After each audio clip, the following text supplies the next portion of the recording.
Billionaire CEO orders simple coffee. Black waitress slips him a note that stops him cold. She poured without spilling a drop, even though her hand trembled slightly. The same small hands that used to trace patterns on his chest. The same fingers that had signed a lease for their future apartment in New York, an apartment he'd never seen. What would you do if your past walked back into your life holding dynamite? Hi viewers, kindly tell us where you're watching from and what time it is. Warm welcome to the family. Enjoy the story. The billionaire who controlled Manhattan's skyline was brought to his knees by 4 words written on a coffee shop napkin. Richard Dalton's hand froze halfway to his mouth. The steaming black coffee sat forgotten as his eyes locked onto the folded piece of paper tucked beneath his saucer. For words that shouldn't exist. For words that could end him. Your empire was built on a lie. The cafe buzzed around him like nothing had changed. Businessmen argued about stock prices. College students typed on laptops. The espresso machine hissed and gurgled. But Richard's world had just tilted off its axis. Have you ever received news that made your entire world tilt sideways? That moment when everything you thought you knew suddenly felt like quicksand beneath your feet? That's exactly what Richard experienced as he stared at handwriting he recognized from 18 years ago. The waitress moved between tables with practiced grace. Brown hair pulled back in a messy bun. Curves that filled out her uniform in ways that made men leave bigger tips. But when she glanced his way, Richard saw something that made his chest tighten.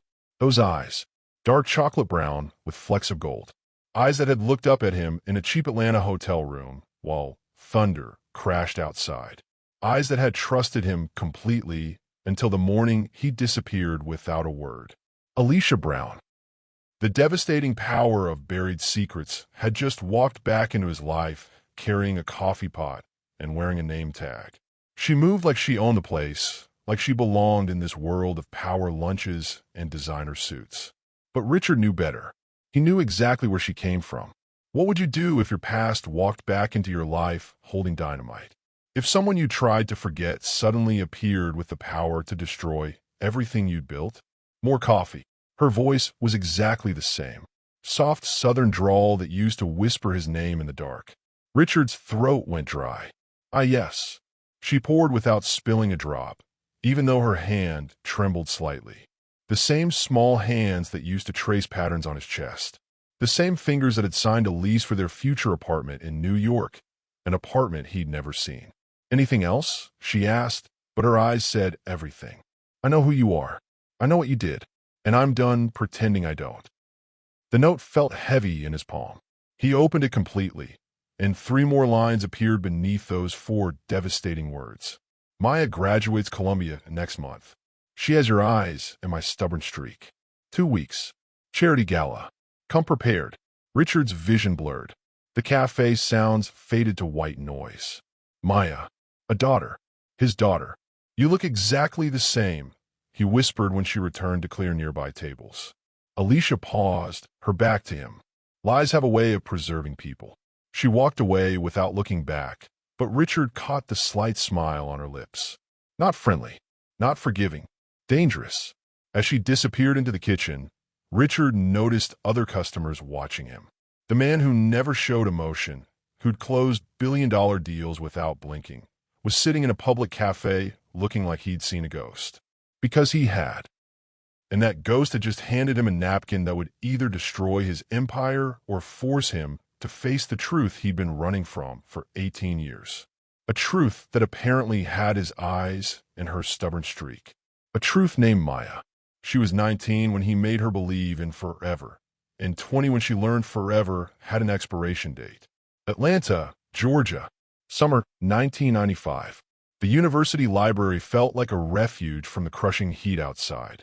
Air conditioning hummed through tall windows, while students bent over textbooks and typewriters.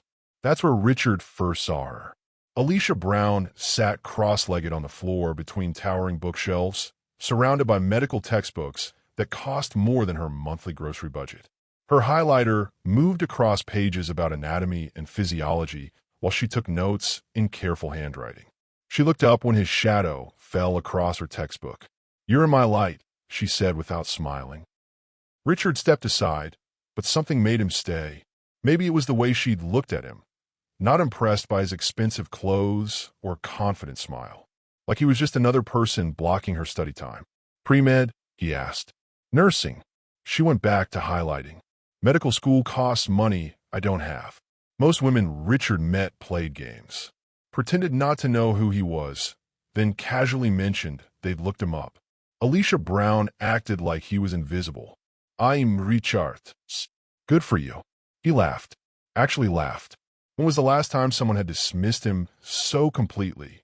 Have you ever met someone who challenged you without trying? Someone who made you want to prove yourself worthy of their attention? That's what Alicia did to Richard in that library. She made him remember what it felt like to want something he couldn't simply buy. 3 days later, she finally agreed to coffee. You're not from here, she said, stirring sugar in her cup at a diner near campus. Investment firm in New York. I'm here for a conference. How long? 2 months.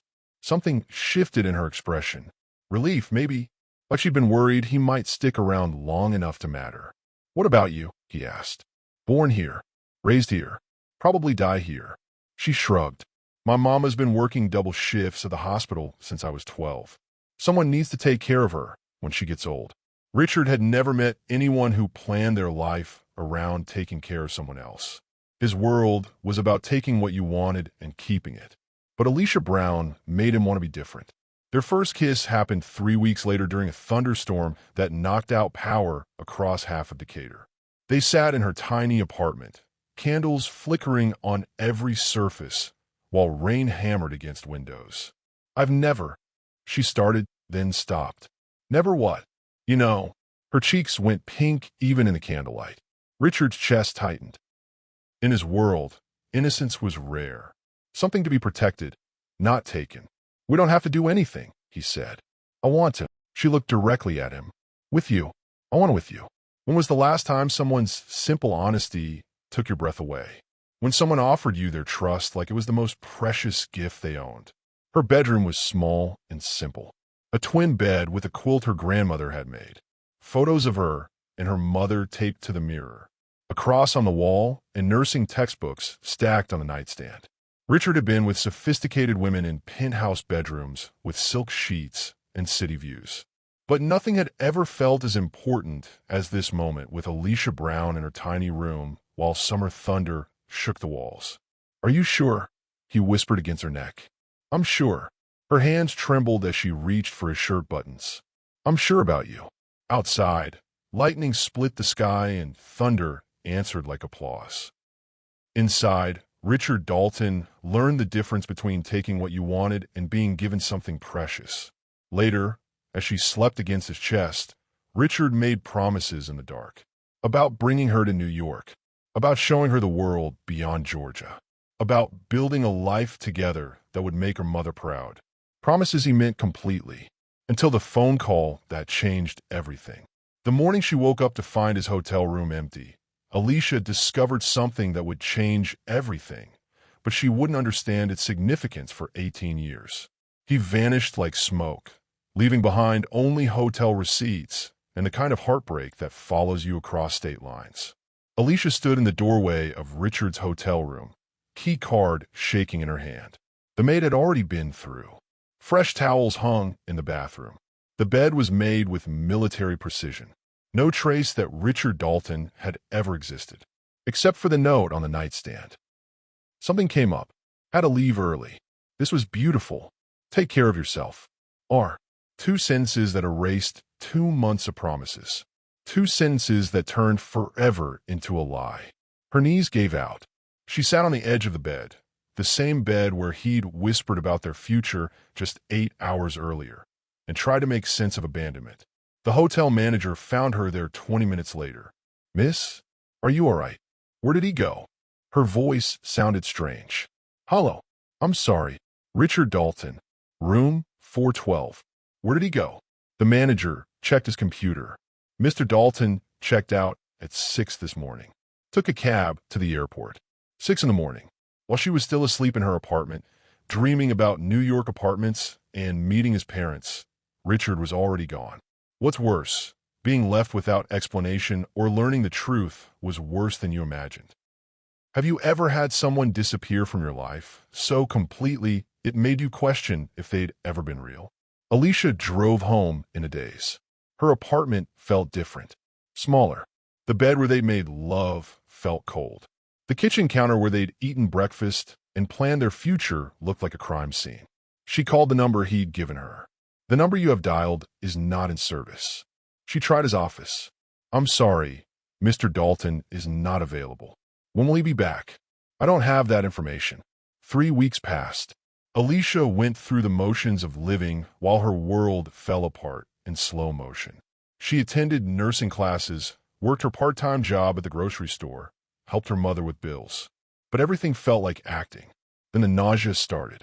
Baby, you need to eat something, her mother said, finding Alicia bent over the toilet for the 3rd morning in a row. I'm fine, Mama. You're not fine. When's the last time you had your monthly? The question hit like cold water. Alicia tried to remember, but the past month was a blur of heartbreak and confusion. Her mother drove her to the clinic. The pregnancy test took 2 minutes to change everything. 2 pink lines that meant Richard Dalton hadn't just left her with a broken heart. He'd left her with his child. What are you going to do? Her mother asked as they sat in the clinic parking lot. Alicia stared at the positive test in her hands. A baby. Richard's baby. The child he'd never know about because he'd made it clear she didn't matter enough to deserve a goodbye. I don't know. But even as she said it, Alicia knew she was lying. She knew exactly what she was going to do. She was going to raise this baby alone. She was going to give it the love and stability Richard had stolen from both of them. And she was going to make sure that when her child was old enough to ask about their father, she'd have an answer that didn't involve the words, "He abandoned us." When the hospital social worker handed her the papers, Alicia made a choice that would haunt Richard Dalton 18 years later. She kept one document he never knew existed, a birth certificate with his name listed as father. Because someday, when her child was ready for the truth, Alicia wanted proof that Richard Dalton was exactly who she'd thought he was, and exactly the kind of man who'd walk away from the people who loved him most. While she was learning to survive alone, he was learning that success tastes like ash when seasoned with secrets. New York City, Wall Street. Richard Dalton threw himself into work like a man drowning. 18-hour days became normal. Deals that should have taken weeks closed in days. Money poured in faster than he could count it. But every night, alone in his Manhattan apartment, Atlanta followed him home. He'd catch himself reaching for the phone to call Alicia, then remember there was no point. He'd made his choice. She was better off without him, without the mess his life had become. The phone call that had pulled him away from her that morning still played in his head. His mentor, Marcus Webb, speaking in the cold tone that meant someone was about to lose everything. Richard, we have a problem. The Atlanta deal. There are discrepancies in the numbers you submitted. Discrepancies. That was Wall Street speak for someone's been stealing, and we know it's you. Richard had been skimming money from client accounts to fund his lifestyle. Not much. Never enough to hurt anyone seriously. Just enough to maintain the image of success he needed to attract bigger clients. But Marcus Webb had found out. You have 2 choices, Webb had said. Disappear quietly or face federal charges for embezzlement. So Richard had chosen to disappear. From Atlanta. From the investigation. From Alicia. The irony wasn't lost on him. He'd stolen money to impress a woman who was more impressed by his genuine smile than his expensive clothes. Have you ever made a choice that saved your career but destroyed your soul? When survival meant abandoning the best thing in your life. Meanwhile, 300 miles south, Alicia Brown was learning what real strength looked like. Maya Elizabeth Brown was born on a cold February morning after 14 hours of labor. Alicia held her daughter for the first time and saw Richard's eyes staring back at her. She's beautiful, baby, her mother whispered, tears streaming down her face. She looks just like him, Alicia said. She looks like you too. See that stubborn chin? That's all Brown family. Alicia traced her daughter's tiny fingers and made a promise. Maya would never wonder if she was wanted. Maya would never question her worth. Maya would grow up knowing she was loved completely, even if her father never knew she existed. The The years passed in parallel lives that never touched. Richard's company grew from a small investment firm to a major player on Wall Street. His net worth climbed from thousands to millions to hundreds of millions. He dated models and socialites, got engaged twice, and broke both engagements when he realized no one measured up to a memory of a girl in a Georgia library. Alicia finished nursing school while working nights and raising Maya during the day. Her mother helped when she could, but her health was starting to fail. Some nights, Alicia fell asleep studying while Maya napped on her chest, both of them exhausted but determined. Maya grew up smart and curious, asking questions about everything, including her father. "Mama, why don't I have a daddy?" "You do have a daddy, sweetheart. He lives somewhere else." "Does he know about me?" Alicia's chest tightened every time. "No, baby. He doesn't know about you." "Why not?" "Sometimes grown-ups make choices that are hard to understand." As Maya got older, the questions got harder. "Is my daddy a bad person?" "No, Maya. Your daddy isn't bad. He's just lost." When Maya turned 10, she stopped asking. But Alicia saw her daughter watching other families at school events, studying fathers with their children like she was trying to solve a puzzle. Have you ever watched someone you love hurt from a wound you couldn't heal? When the person who caused the pain was beyond your reach. By the time Maya turned 16, she'd become everything Alicia had hoped. Smart enough for straight A's. Strong enough to stand up to bullies. Kind enough to help elderly neighbors with groceries. Beautiful enough to break hearts, but too focused on her future to care about teenage drama. "I want to go to Columbia University," Maya announced over dinner one night. "New York's expensive, sweetheart. I'll get scholarships. I've been researching their pre-law program." Alicia's fork stopped halfway to her mouth. "Pre-law. I want to be a lawyer. Help people who can't help themselves." That night, after Maya went to bed, Alicia sat at her kitchen table and stared at the birth certificate she'd kept hidden for 17 years. Richard's name stared back at her in faded ink. Maybe it was time. Maybe their daughter deserved to know who her father was before she started her adult life. Maybe Richard deserved to know what he'd missed. Or maybe some secrets were meant to stay buried. The day Richard made his first billion, Alicia was boarding a Greyhound bus to New York City, carrying a suitcase and a secret she'd protected for 17 years. It was time to see if Richard Dalton was still the same man who'd made promises in the dark, or if 18 years had taught him what it meant to keep them. In a city of 8 million people, fate has a twisted sense of humor and perfect timing. Grand Central Station hit Alicia like a wall of sound and movement. Thousands of people rushing in every direction, everyone important, everyone late, everyone exactly where they belonged except her. She stood in the middle of the main concourse, clutching her suitcase and trying not to look like exactly what she was, a small-town southern woman who'd never seen this much marble and chaos in one place. "You lost, honey." A woman about her age stopped beside her, designer purse slung over her shoulder. "I'm looking for the subway to Brooklyn." "Brooklyn?" The woman laughed. "What part? I have an address." Alicia fumbled for the paper in her pocket. "Crown Heights." "That's rough, sweetheart. You sure you want to go there?" Alicia thought about her savings account, nearly empty after the bus ticket and first month's rent on a shared apartment she'd found online. "I'm sure." The subway ride gave her time to think. About Maya, finishing her senior year back home. About her mother, worried sick but pretending to support this crazy plan. About Richard, somewhere in this massive city, living a life that had nothing to do with them. When was the last time you took a leap of faith that terrified you? When you left everything familiar behind, because staying safe felt like dying slowly. The apartment in Crown Heights looked nothing like the photos online. Smaller, dirtier. Her roommate, Jessica, was a nursing student at Brooklyn College who worked 3 jobs and slept 4 hours a night. "You're the one from Georgia, right?" Jessica sized her up while counting Alicia's deposit money. "What brought you to New York?" "Long story. They always are."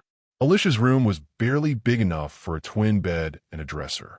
The window looked out onto a fire escape and an alley where cats fought over garbage. But it was hers, and it was 3 subway stops from Manhattan. 3 subway stops from Richard Dalton. Job hunting was harder than she'd expected.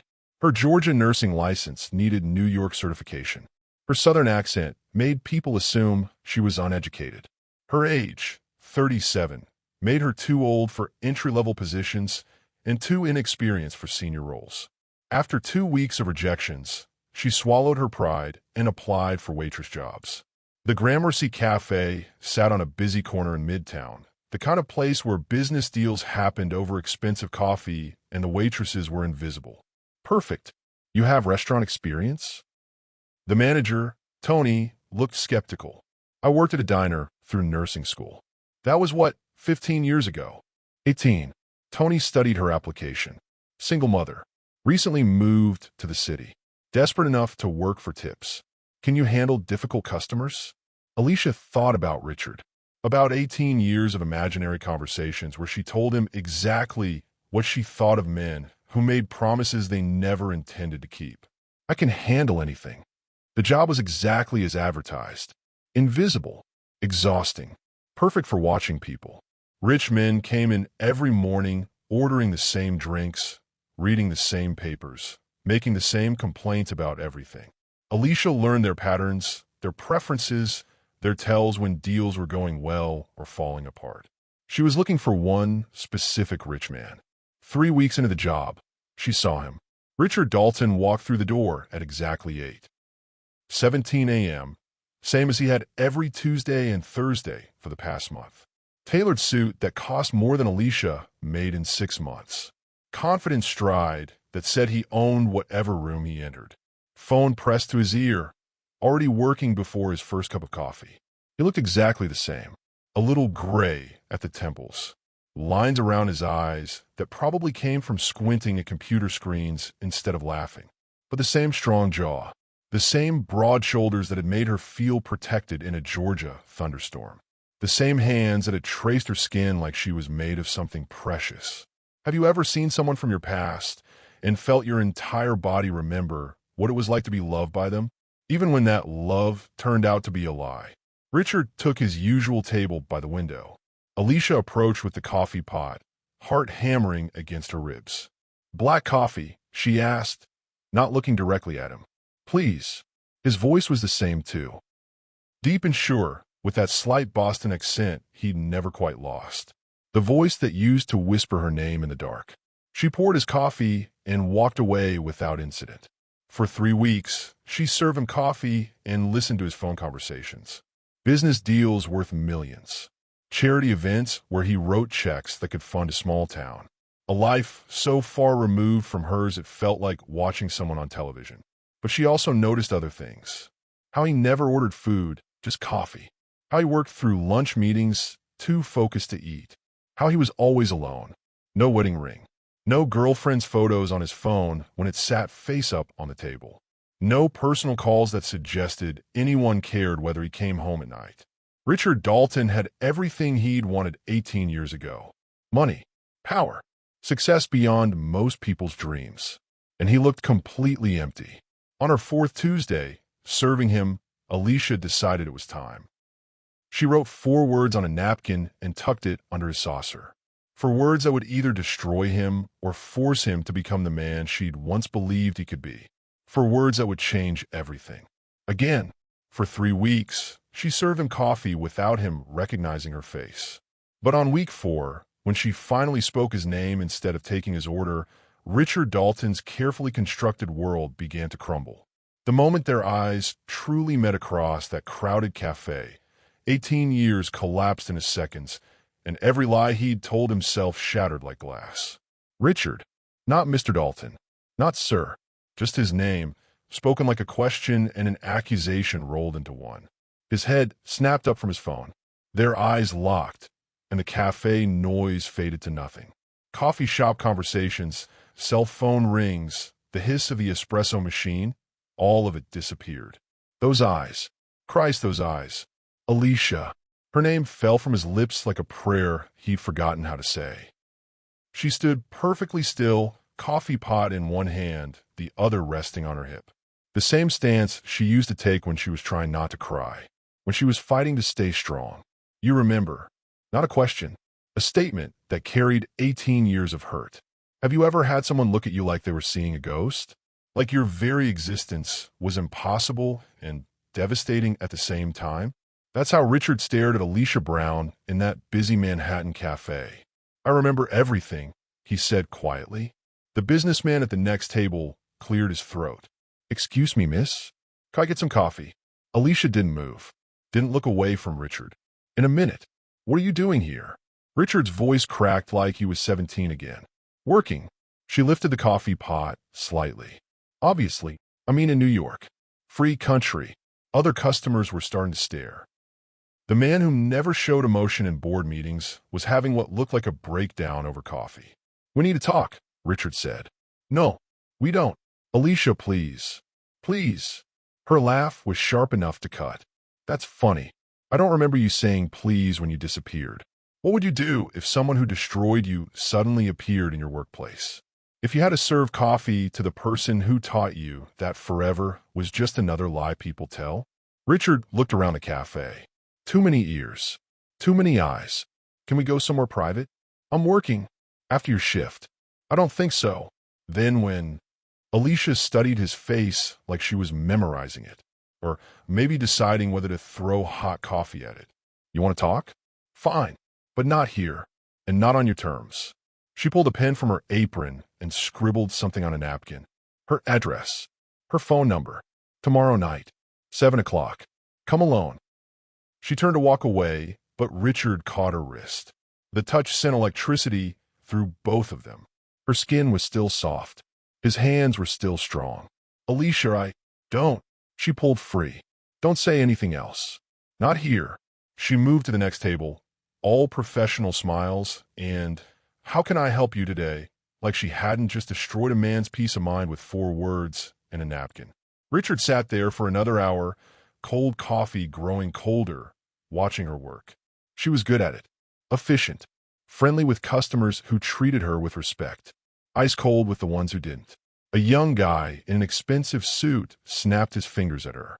Hey, waitress, this coffee tastes like dirt. Then maybe you should go somewhere that serves food you're more familiar with, Alicia replied sweetly. Richard almost smiled. Almost. She was still fire-wrapped in Southern manners. When her shift ended, she walked past his table without looking at him. But she left something behind. Another note. Tomorrow night. Don't bring flowers. Don't bring apologies. Bring the truth. Richard drove home to his penthouse apartment in a daze. 18 years of carefully constructed walls were crumbling around him. 18 years of telling himself he'd made the right choice. But seeing Alicia again, older, stronger, still beautiful in ways that made his chest tight, forced him to face what he'd really done. He hadn't saved her from his problems. He'd abandoned her to face whatever came next alone. And tomorrow night, he was going to find out exactly what that had cost them both. As she handed him her address written on cafe receipt paper, Alicia smiled with dangerous sweetness. Tomorrow night. Come alone. And Richard, bring your checkbook. You're going to need it. She lived in 400 square feet of honesty, a space so small it couldn't contain the secrets she'd been keeping. Richard stood outside the Crown Heights apartment building, checking the address 3 times. This couldn't be right. The woman he'd known in Georgia had dreams bigger than a converted warehouse in Brooklyn. But the buzzer read A. Brown, 4B in faded letters. He pressed the button and waited. Yeah, it's Richard. The door buzzed open without another word. 4 flights of stairs gave him time to think about what he was going to say. How do you apologize for 18 years of silence? How do you explain cowardice to someone who'd probably spent those years being braver than you ever were? Alicia opened the door before he could knock. She'd changed out of her work uniform into jeans and a sweater that had seen better years. No makeup, hair loose around her shoulders. She looked exactly like the girl he'd fallen in love with in that Georgia library. Except for her eyes. Those were different. Harder. Like they'd seen too much to ever be completely soft again. You came, she said. You knew I would. I hoped you wouldn't. She stepped aside to let him in, and Richard got his first look at how Alicia Brown had been living. The apartment was tiny but clean. A couch that had probably come from a thrift store. A kitchen table with mismatched chairs. Bookshelves made from boards and cinder blocks, packed with nursing textbooks and paperback novels. But it was the photographs that stopped him cold. They covered every available surface. Alicia with a little girl who had Richard's dark hair and serious expression. The same girl growing older in birthday photos, school pictures, graduation ceremonies. A teenager who looked so much like Richard at that age, it was like seeing himself in female form. Have you ever discovered you had a whole life you knew nothing about? That someone you love had been building a world without you while you convinced yourself they were better off? Her name is Maya, Alicia said quietly. Richard couldn't breathe. The girl in the photos wasn't just some child. She was his child, his daughter. 18 years of birthdays he'd missed. First days of school. Lost teeth. Broken hearts. All of it had happened without him. She's beautiful, he whispered. She's everything. Why didn't you tell me? Alicia's laugh was bitter. Tell you? How? You disappeared without a forwarding address. Your phone number was disconnected. Your company said you were unavailable. I left because you're a coward. The words hit like a physical blow. Richard had been called many things in 18 years of business. Ruthless, brilliant, cold, but never a coward. Because it was true. You're right, he said. Alicia blinked, clearly expecting an argument. You're absolutely right. I was a coward. I was in trouble, and instead of trusting you with the truth, I ran. What kind of trouble? Richard looked around her small apartment. At the photos of the daughter he'd never met. At the woman who'd raised their child alone while he built an empire. I was stealing money from client accounts. Someone found out. I had two choices, face prison or disappear. So you chose to destroy me instead. I chose to protect you. Protect me? Alicia's voice rose. You think abandoning a pregnant woman is protection? Pregnant. The word hung between them like a bomb. You were pregnant when I left. 8 weeks. Richard's knees gave out. He sat heavily on her couch, head in his hands. I didn't know, because you didn't stick around long enough to find out. When did you last realize you'd made a choice that hurt someone in ways you never imagined? That your decision to protect yourself had destroyed someone else's entire world? I am sorry. The words felt pathetically small. God, Alicia, I'm so sorry. Sorry doesn't raise a child. Sorry doesn't pay for diapers and formula and doctor visits. Sorry doesn't explain to a little girl why her daddy doesn't want to know her. I would have wanted to know her. I would have. Would have what? Come back. Face your problems like a man instead of running like a boy. They stared at each other across 18 years of hurt and missed chances. Where is she now? Richard asked. Georgia. Finishing her senior year. She got into Columbia University. Full scholarship. Pride and grief hit Richard simultaneously. His daughter was brilliant, and he'd missed everything. I want to meet her. That's not up to you. She's my daughter. She's my daughter. Alicia stepped closer, fire in her eyes. You lost the right to claim her when you walked away. The space between them crackled with tension. 18 years of separation. 18 years of longing neither had admitted. Richard could smell her shampoo, the same brand she'd used in Georgia. Could see the pulse beating in her throat. We can't do this, she whispered, but she didn't step away. We already are. When he kissed her, it was like the 18 years had never happened. Same soft lips. Same little sound she made in the back of her throat. Same way she melted against him for just a moment before her brain caught up with her heart. She pushed him away. Get out. Alicia. Get out. Now. We need to talk about Maya. No, we don't. You made your choice 18 years ago. I made mine. Maya made hers. What do you mean? Alicia smiled, and it wasn't entirely kind. Maya has been accepted to Columbia University. Full scholarship. But the acceptance letter came to your office address. She's been looking for you. Richard's world tilted again. My office. Turns out our daughter is smarter than both of us. She's been researching you for months. She knows who you are, where you work, what you're worth. Does she want to meet me? I don't know, but I know this. If you hurt her the way you hurt me, if you disappoint her or make promises you won't keep, I will destroy you. The threat hung in the air like smoke. And Richard? She has your eyes and my stubborn streak. So if she decides she wants to meet her father, there's nothing either of us can do to stop her. As Richard stared at his daughter's graduation photo, Alicia delivered the final blow. Maya's been accepted to Columbia University. Full scholarship. But the acceptance letter came to your office address. She's been looking for you. The daughter he never knew was already walking through his world, carrying his eyes and her mother's stubborn determination. Richard's office building buzzed with its usual morning chaos, but everything felt different now. The security guards he'd never paid attention to. The cleaning crew he'd never acknowledged. The visitor's log he'd never examined. Had Maya been here? Had his daughter stood in this lobby, looking up at the gleaming tower where her father worked, wondering if he'd want to meet her? Mr. Dalton, his assistant, Jennifer, appeared at his elbow. Your 9 o'clock is here. Cancel it. Sir, cancel everything today. I need you to pull the security footage for the past 6 months. Anyone asking for me, specifically. Any young women who might have been looking for information. Jennifer's eyebrows rose, but she knew better than to ask questions. How far back should I go? Start with January. 3 hours later, Richard sat in the security office, watching months of footage on fast forward. Delivery people, business associates, tourists taking photos of the building. Then he saw her. The girl paused outside his building, looking up at the directory. Dark hair caught the sunlight. She wore jeans and a Columbia University sweatshirt that was too big for her small frame. Stop, Richard said. Go back. The security guard rewound the footage. There she was, Maya, his daughter, standing outside his building like she was gathering courage. She looked so young, so much like Alicia at that age, it made his chest tight. This was 2 weeks ago, the guard said. She came back 3 more times. Never went inside. Just stood there looking up. Have you ever watched someone you'd never met, but somehow knew completely?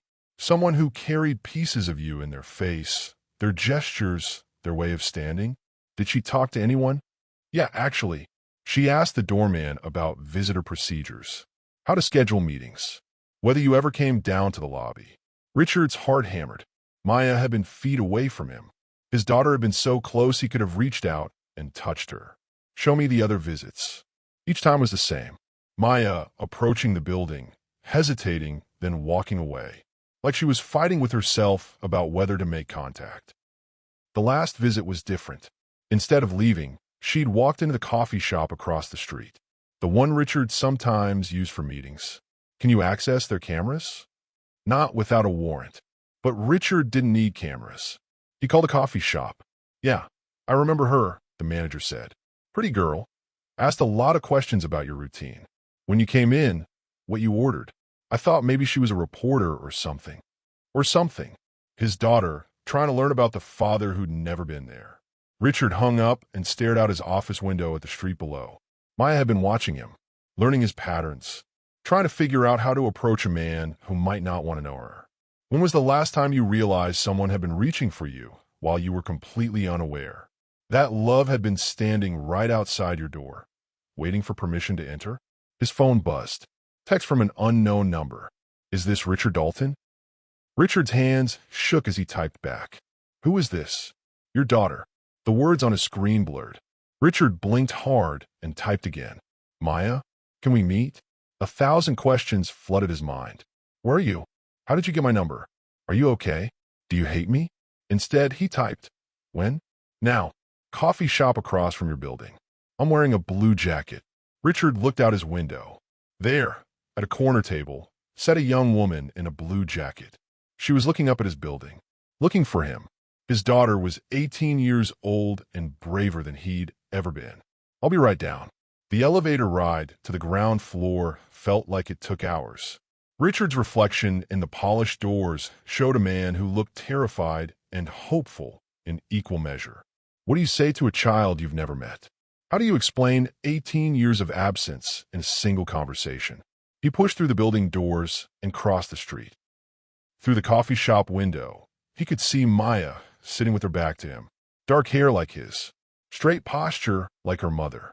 When he opened the door, she turned. Richard's world stopped. She had Alicia's eyes, his jawline, a combination of features that was completely unique and utterly familiar. Hi, she said quietly. They stared at each other for a long moment. Father and daughter, strangers connected by DNA, and 18 years of questions. You look like your mother, Richard said. Everyone says I look like you.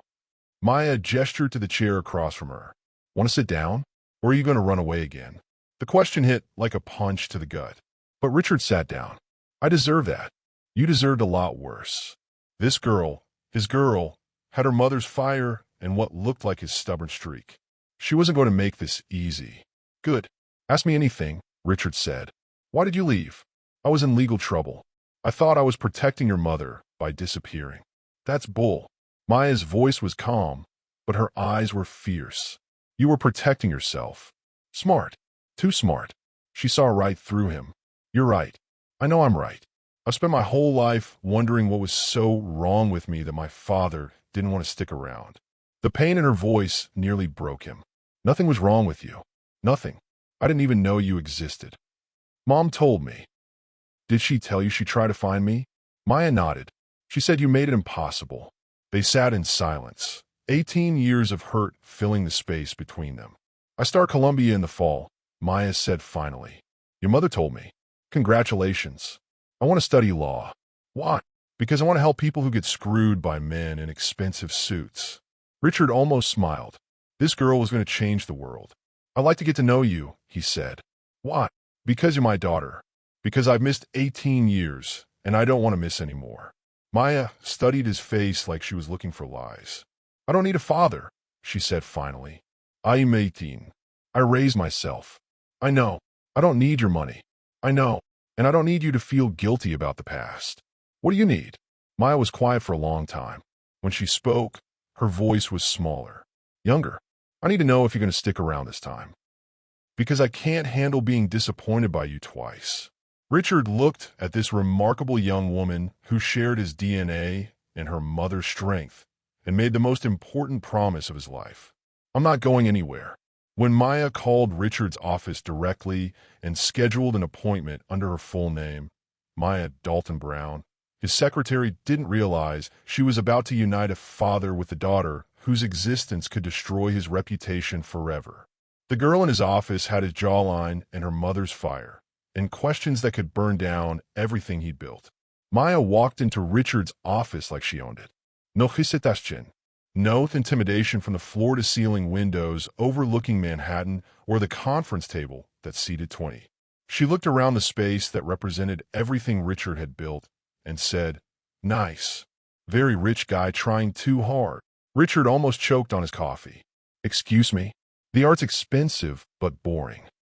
The furniture's all black and chrome, like you're trying to prove how serious you are. And that view. She nodded toward the windows. Pure power move. You haven't even sat down, and you're already insulting my office. I haven't even gotten started. Maya dropped into the chair across from his desk and crossed her arms. Same gesture Alicia used when she was ready for a fight. So she said, You're my father. So it seems. Weird. Very. They stared at each other across the massive desk. Richard had negotiated billion-dollar deals in this office. Fired executives. Made grown men cry with bad news. But sitting across from his 18-year-old daughter, he felt completely out of his depth. Your mother's not happy about this meeting, he said. My mother doesn't get to control my life anymore. She's trying to protect you. From what? From you. Maya leaned forward. Are you dangerous? Richard thought about the question seriously. Was he dangerous? To Maya? To Alicia? I might be, he said honestly. How? I hurt people I care about. I make promises I don't keep. I run when things get complicated. Maya nodded like she appreciated his honesty. Mom told me about Georgia. What did she tell you?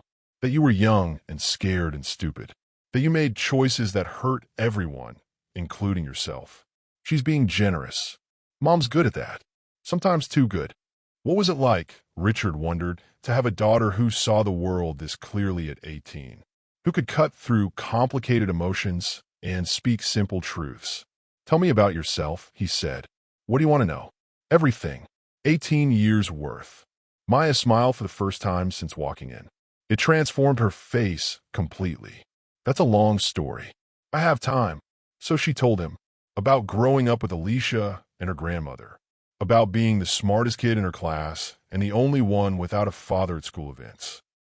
about learning to change her own oil and fix broken appliances because there wasn't money for repair services, about high school boyfriends who disappointed her, about college applications and scholarship essays, about choosing Columbia because it was in New York, where her father lived, even though she wasn't sure she wanted to meet him. I used to make up stories about you, Maya said.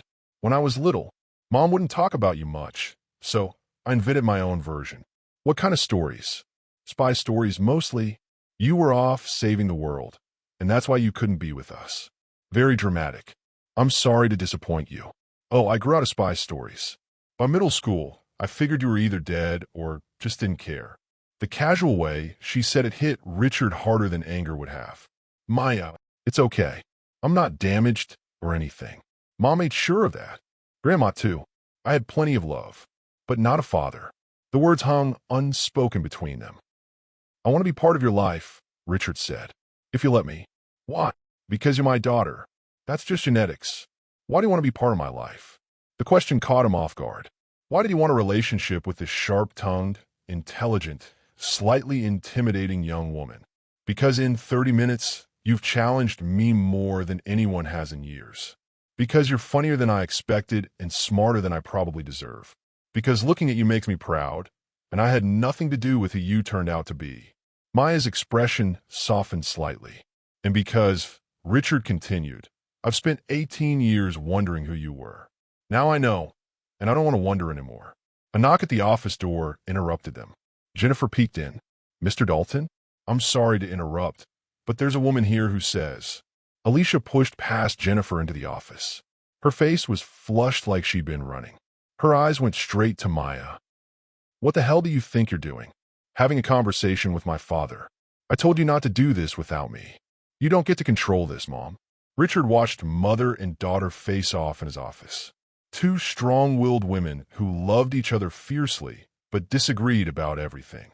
This was a mistake, Alicia said, looking at Richard. She's not ready. I'm 18 years old, Maya shot back. I'm ready for whatever I want to be ready for. You don't know him. You don't know what he's capable of. What am I capable of? Richard asked quietly. Alicia turned on him. Breaking promises. Disappearing when things get hard. Putting yourself first. Maybe, but I'd like the chance to prove I've changed. People don't change. Mom. Maya's voice cut through the tension. Stop. Alicia looked at her daughter, hurt and fear warring in her expression. I need to do this, Maya said more gently. I need to know him for myself. Not through your hurt or your anger. Just him.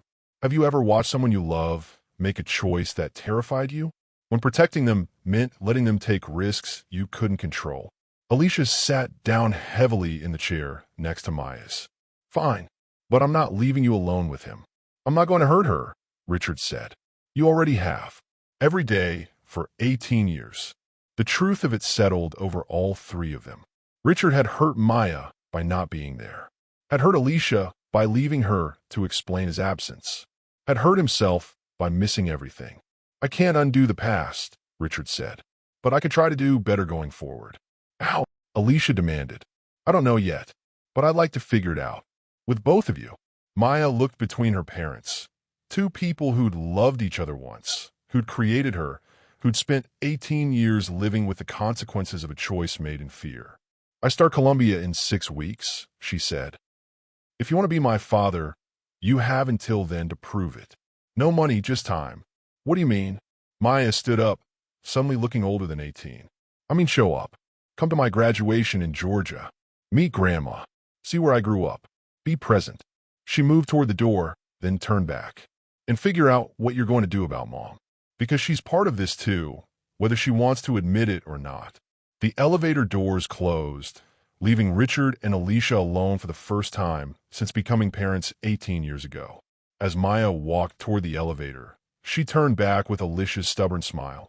I start Columbia next month. If you want to be my father, you have 6 weeks to prove it.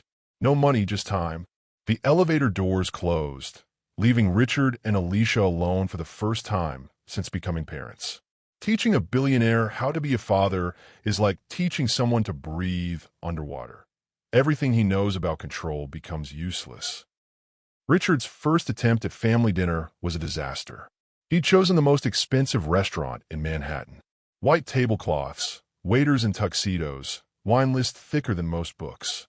The kind of place where business deals happened over $1,000 bottles of champagne. Maya took one look around and said, "Absolutely not. What's wrong with it?" "Everything. This isn't dinner. It's a performance." Alicia agreed. "She's right. This is where you bring people you're trying to impress, not people you're trying to know." So, they ended up at a pizza place in Brooklyn. Checkered tablecloths and plastic cups. Maya ordered pepperoni. Alicia got vegetable. Richard had never eaten pizza that wasn't delivered to his office. "This is better," Maya said, pulling cheese strings from her slice. "More honest. Honest pizza. Food that doesn't pretend to be something it's not." Richard was learning that his daughter had opinions about everything. Strong ones. "Tell me about Columbia," he said. "Pre-law program. I want to focus on family law. Help kids in situations like mine. Kids without fathers. Kids whose parents make selfish choices that hurt everyone." She said it without malice, but Richard felt the sting anyway. "I want to understand," he said, "what it was like, growing up without me." Maya exchanged a look with her mother. Some silent communication that came from 18 years of being a team. "It wasn't all bad," Maya said finally. "Mom made sure of that. But it was lonely sometimes, watching other kids with their dads. Wondering what was wrong with me that made you not want to stay." "Nothing was wrong with you. I know that now. But when you're 8 and your classmates have fathers at school plays and you don't, it's hard not to take it personally. Have you ever realized that your absence left a hole in someone's life that they spent years learning to live around? That the choice you thought protected them actually shaped them in ways you never intended?" "I'm sorry," Richard said. "We've established that you're sorry. The question is, what are you going to do about it?" Richard looked at these two women who'd built a life without him, who'd learned to be strong because they'd had to be.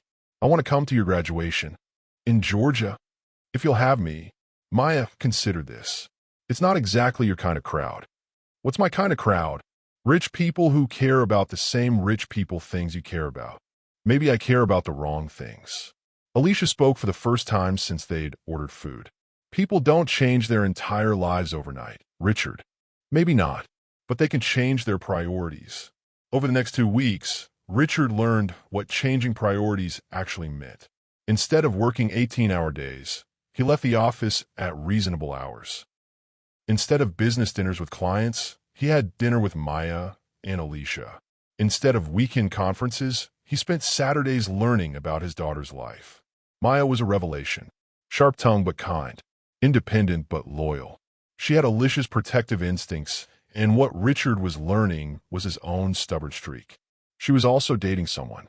"His name is Marcus," Maya said casually over dinner one night. Richard's fork stopped halfway to his mouth. "Marcus? Marcus Johnson. He's going to NYU in the fall." "How long have you been dating?" 6 months. "Is it serious?" Maya grinned. "Are you having a dad moment right now?"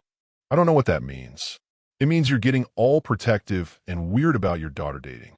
Richard looked to Alicia for help, but she was smiling into her salad. "I'm not weird," Richard said. "You're totally weird." Your jaw tightened when I said his name.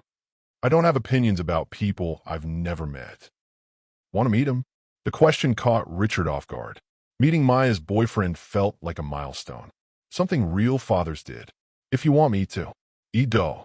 But fair warning, he's going to ask you a bunch of questions about abandoning me. He's very protective." "Good," Richard said, and meant it. His daughter deserved someone who would protect her. Later that night, after Maya had gone home to her grandmother's apartment where she was staying, Richard and Alicia sat in his car outside the pizza place. "She likes you," Alicia said. "Seems suspicious of me."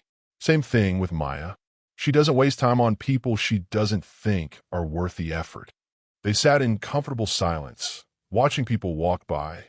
Normal people living normal lives. "This is strange," Richard said. "What?" "Sitting here with you, talking about our daughter like we're normal parents. We're not normal anything." "No, but maybe we could be." Alicia turned to look at him. "Could be what?" "I don't know. Something. Not what we were, but something new." The air between them crackled with possibility and 18 years of unresolved feelings. "Richard," I know. I know it's complicated.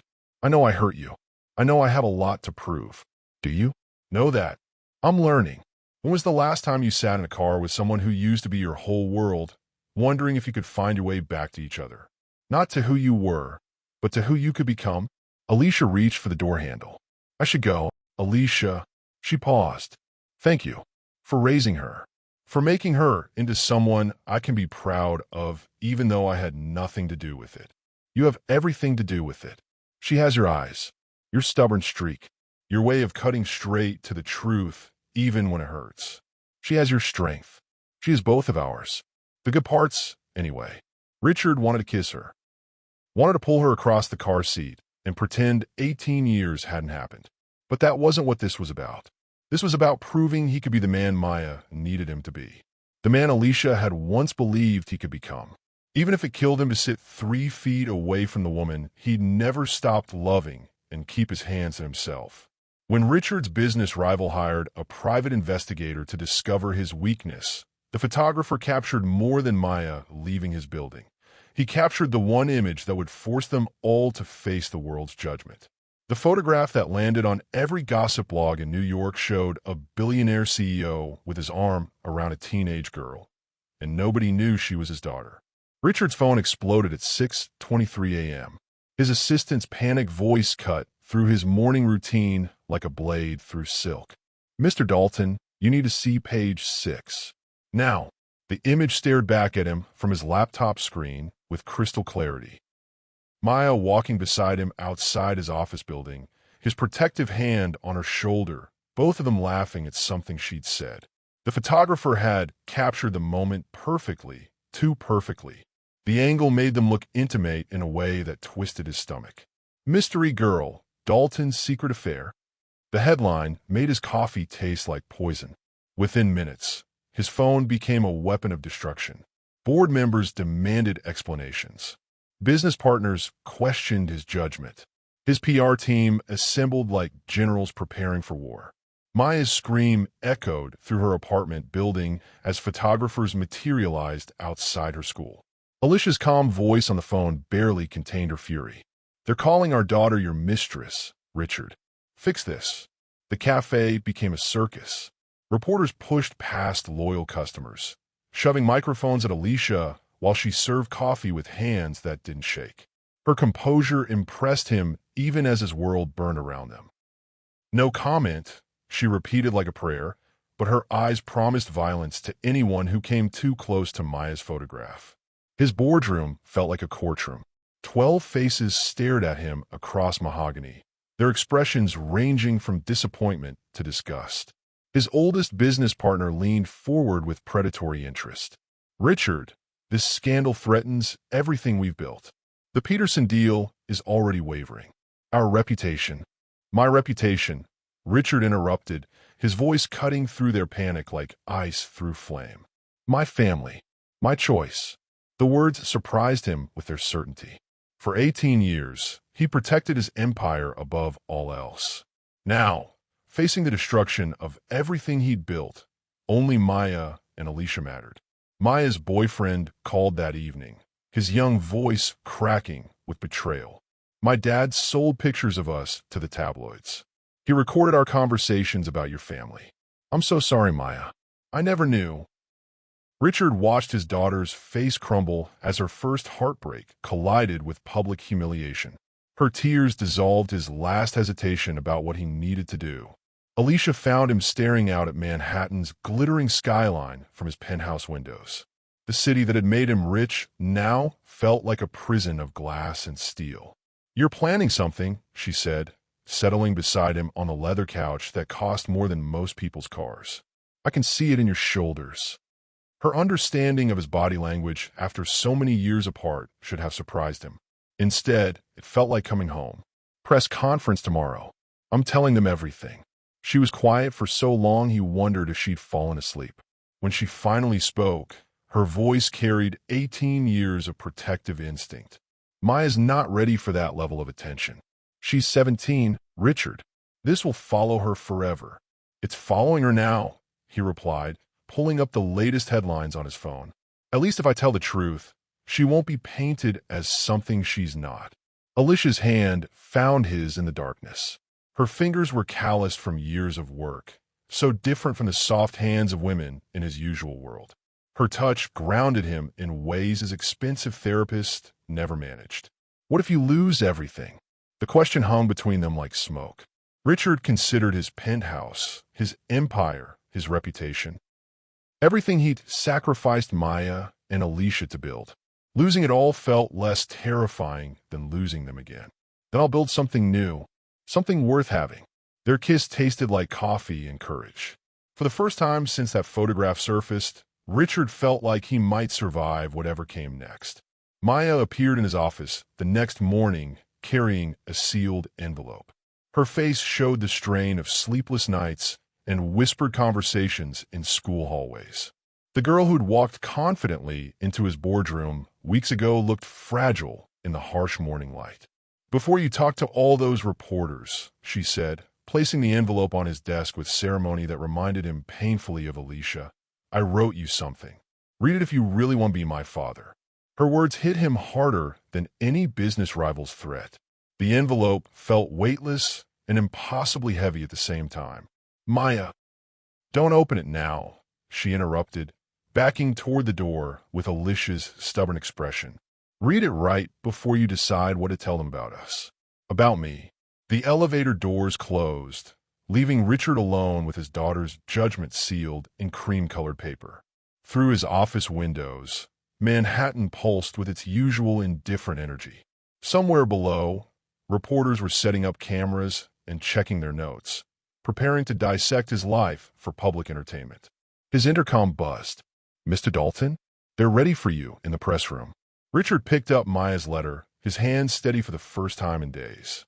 Whatever his daughter had written would determine not just his statement to the press, but the kind of father and man he chose to become. The hallway stretched before him like a bridge between his old life and whatever waited on the other side. Behind him lay 18 years of carefully constructed lies. Ahead, Maya and Alicia sat in the back row of the press room, their faces carrying hope and terror in equal measure. He broke the envelope seal as reporters settled into their seats, cameras focusing like weapons. Maya's handwriting filled the page with words that would either save him or destroy everything he thought he knew about being a father. Standing at that podium, facing a room full of reporters hungry for scandal, Richard Dalton chose truth over empire and discovered what real wealth looked like. The letter trembled in his hands as cameras clicked like hungry insects.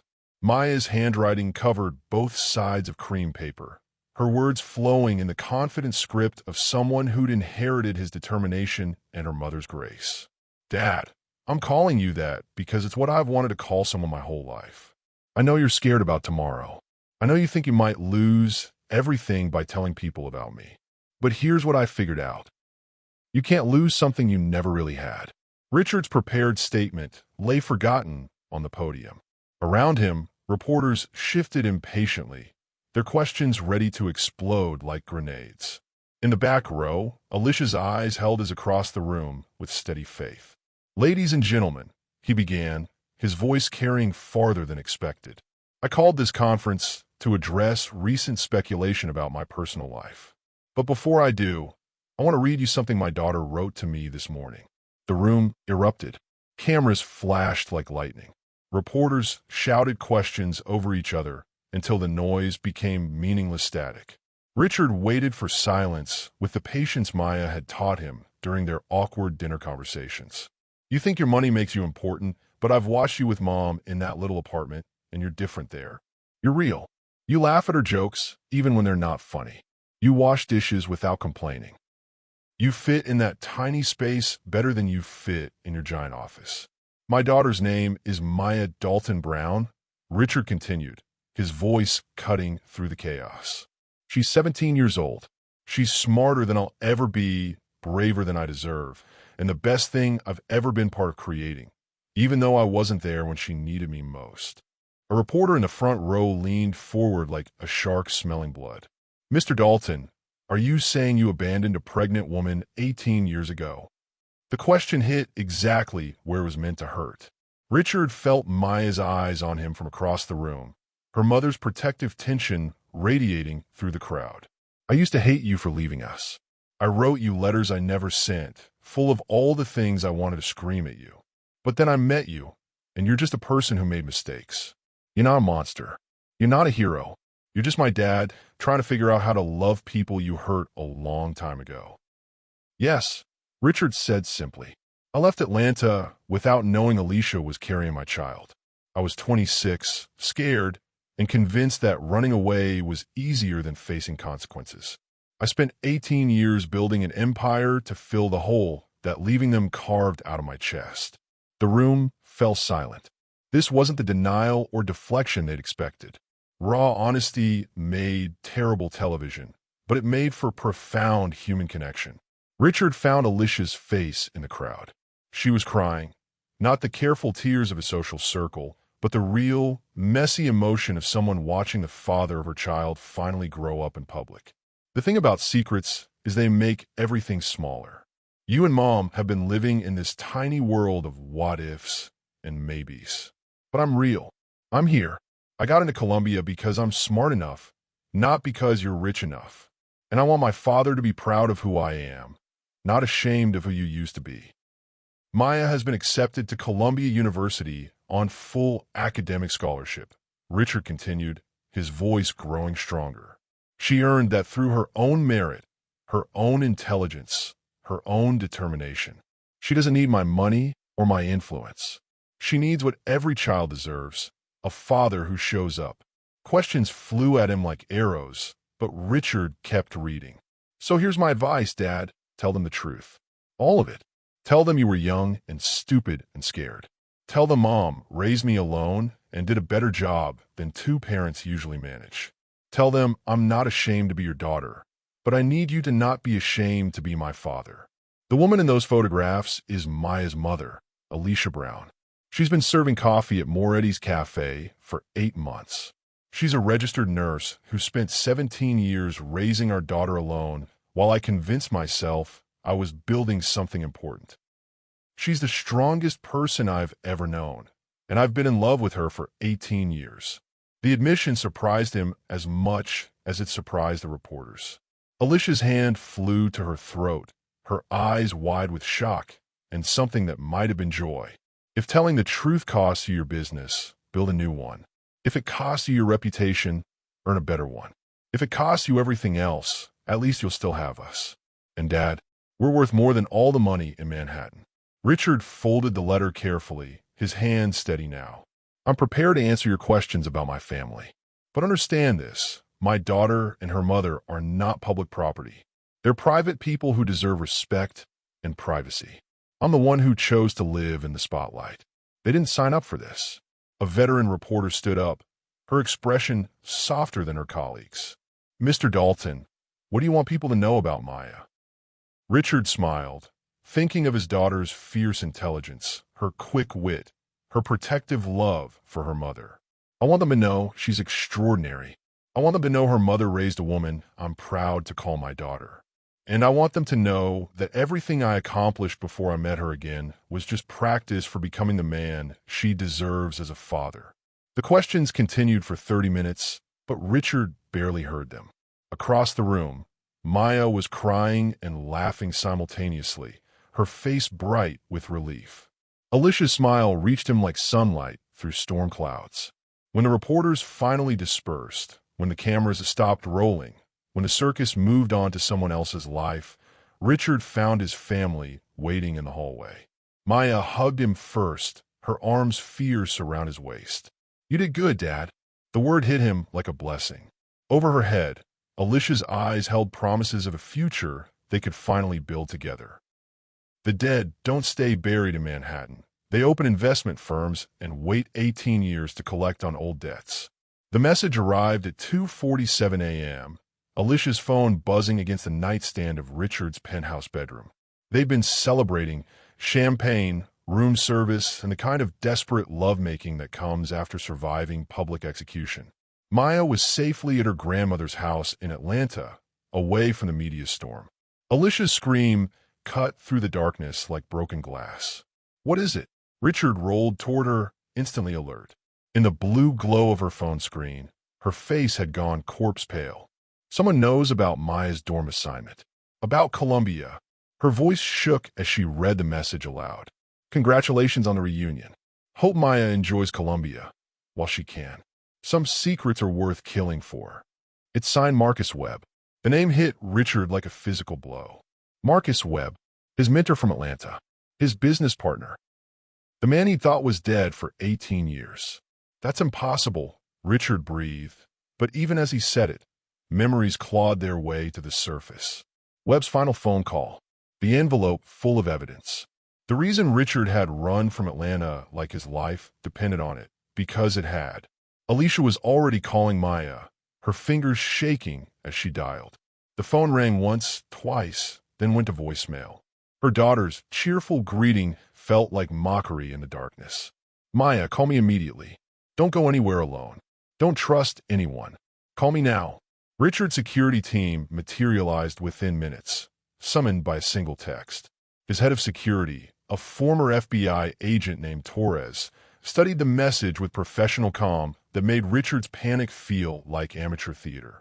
Webb's been dead for 18 years, Richard insisted. Car accident outside Savannah. I saw the obituary. Obituaries can be purchased, Torres replied grimly. Just like death certificates.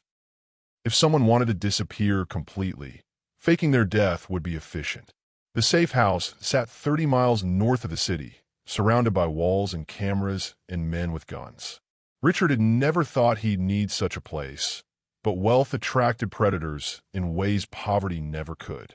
Alicia paced the secure living room like a caged animal. Her phone pressed her ear as she tried Maya's number for the 100th time. She's not answering. She always answers my calls. Maya's smart, Richard said, though his own voice cracked with fear. She knows to be careful. Smart 17-year-olds still think they're invincible. Alicia's tears cut tracks down her cheeks. What if he's already? Don't. Richard pulled her against his chest, feeling her heartbeat racing against his ribs. We're going to find her. We're going to end this. Torres spread files across the dining room table. Information his team had gathered about Marcus Webb's supposed death and miraculous resurrection.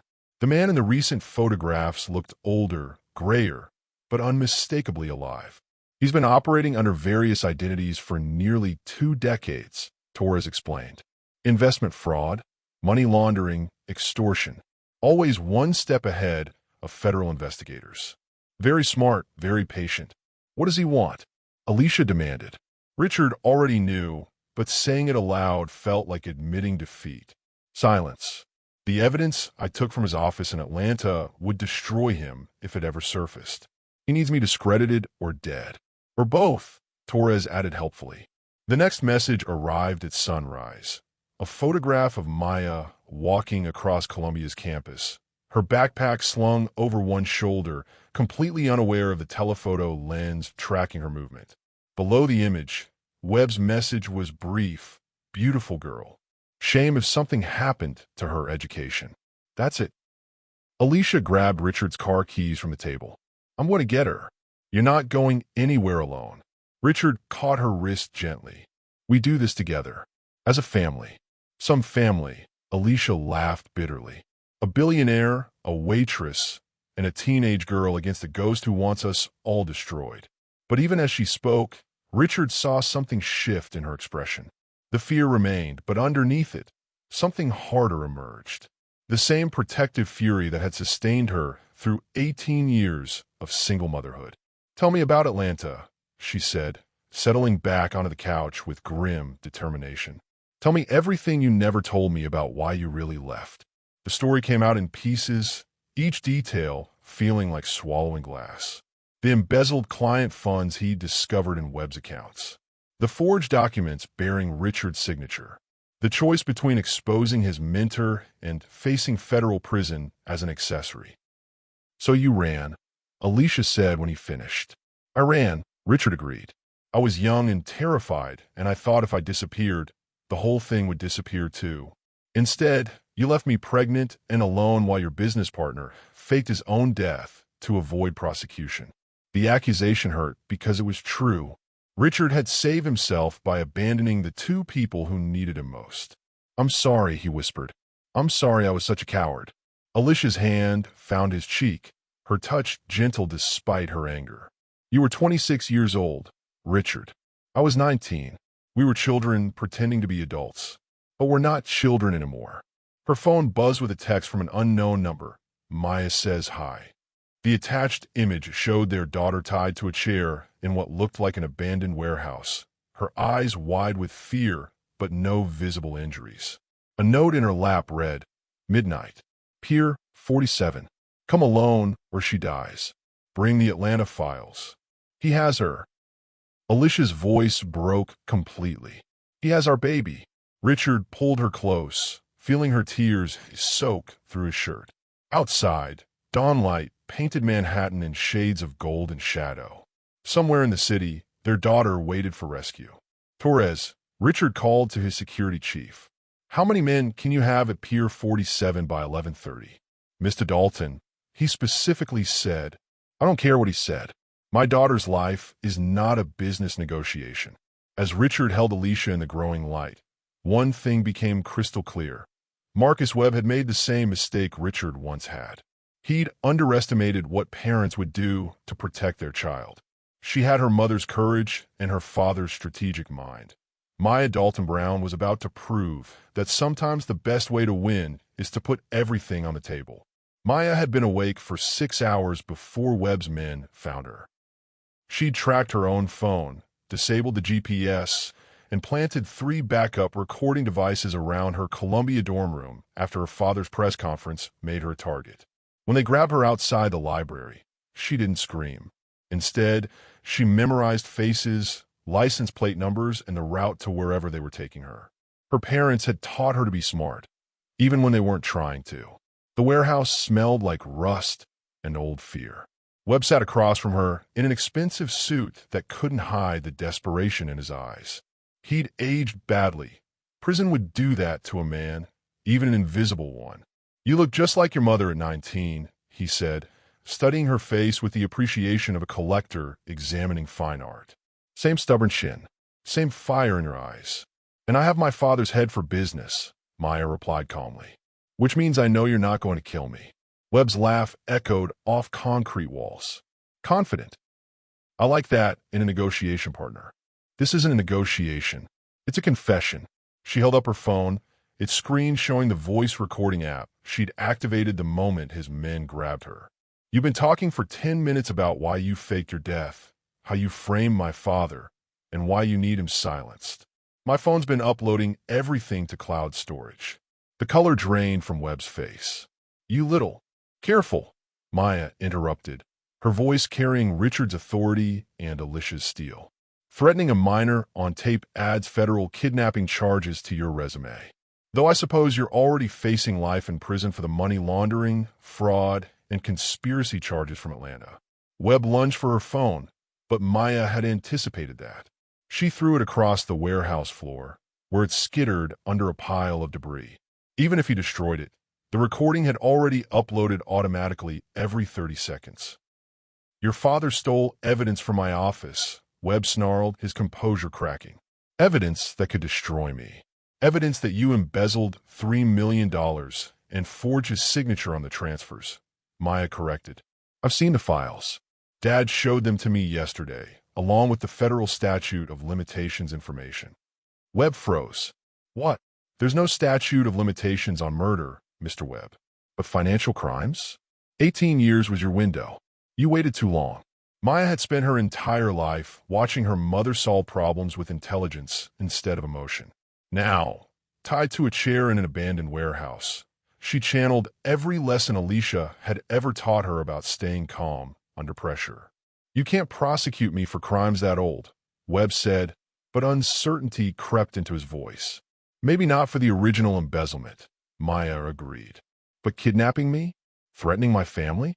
Those are brand new crimes with fresh statute clocks." Through the warehouse's broken windows, she could see movement in the shadows. Her parents were coming, probably with an army of security guards. But Maya knew the real battle would be won with words, not weapons. "Here's what's going to happen," she continued, channeling 18 years of watching Richard Dalton build an empire through strategic thinking. "You're going to untie me. You're going to surrender to the FBI agents my father's security team called 30 minutes ago. And you're going to confess to faking your death to avoid prosecution. And if I don't?" Maya smiled with Alicia's warmth and Richard's predatory instincts. "Then the recording I've already uploaded gets released to every financial journalist in New York. Your current identity, your fake death, your attempt to frame my father, all of it becomes front-page news. Even if you kill me, the truth still comes out." Webb's phone buzzed. Then again. Then continuously, like a swarm of electronic insects. "That would be the FBI returning your calls," Maya said conversationally. "Funny how quickly they respond when a billionaire's daughter gets kidnapped by a supposedly dead financial criminal." The warehouse doors exploded inward with the force of a small earthquake. Richard appeared first, his face a mask of controlled terror and barely contained violence. Alicia followed, her eyes scanning Maya's body for injuries with a nurse's professional assessment. Behind them came Torres and a team of federal agents, their weapons drawn and voices shouting commands that echoed off concrete walls. "Maya!" Alicia ran toward her daughter, but Maya shook her head slightly. "I'm fine, Mom. Mr. Webb was just explaining how he faked his death to avoid prosecution for embezzling client funds in Atlanta 18 years ago. It's all recorded." Webb's shoulders sagged as he realized his game was over. The federal agents surrounded him with the efficient brutality of hunters who'd finally cornered their prey. "Richard," Webb called out as the handcuffs clicked around his wrists. "You won this round, but you'll never be clean. Everyone will always know you ran instead of fighting."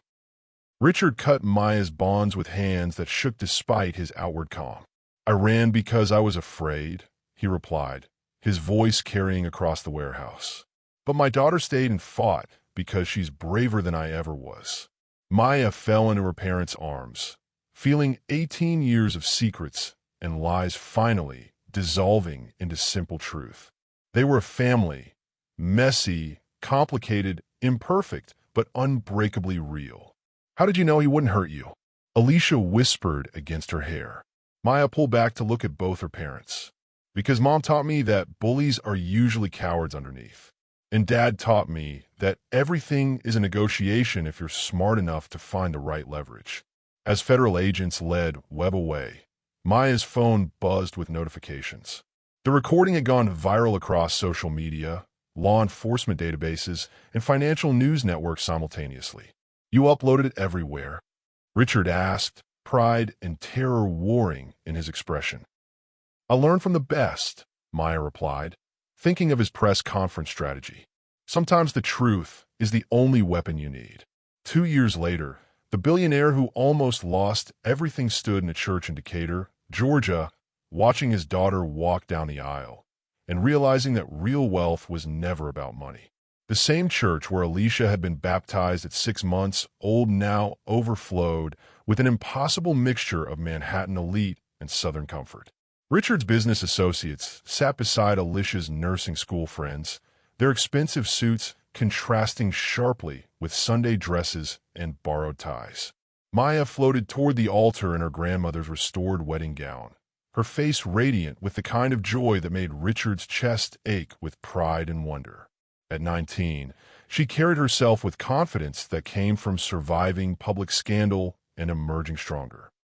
Her fiancé, David, waited at the altar with a nervous smile at a young man who'd learned to love a woman whose father could buy small countries. The boy had proven himself during Webb's trial, standing by Maya when lesser men might have fled the media circus. "She's beautiful," Alicia whispered beside Richard, her own wedding ring catching autumn light through stained glass windows. They'd married 6 months earlier in this same church, finally making official what had always been true. Richard squeezed his wife's hand, still amazed by the simple miracle of calling her that. "She gets that from her mother." The cafe that had brought them back together now served as Richard's favorite meeting place for his new investment firm, one built on transparency instead of secrecy. Alicia ran the community outreach program, connecting young mothers with resources and opportunities. Maya's scholarship fund had already sent 12 single mothers to college. "Do you take this woman?" the preacher asked David, his voice carrying the authority of someone who'd baptized 3 generations of this community. Richard remembered his own wedding day, Alicia's tears mixing with his as they promised to never hide from each other again. The media had called it a publicity stunt, but standing in her childhood church, surrounded by people who'd loved her long before he'd returned, Richard felt the deep truth of belonging. Maya's voice carried clearly as she recited vows she'd written herself.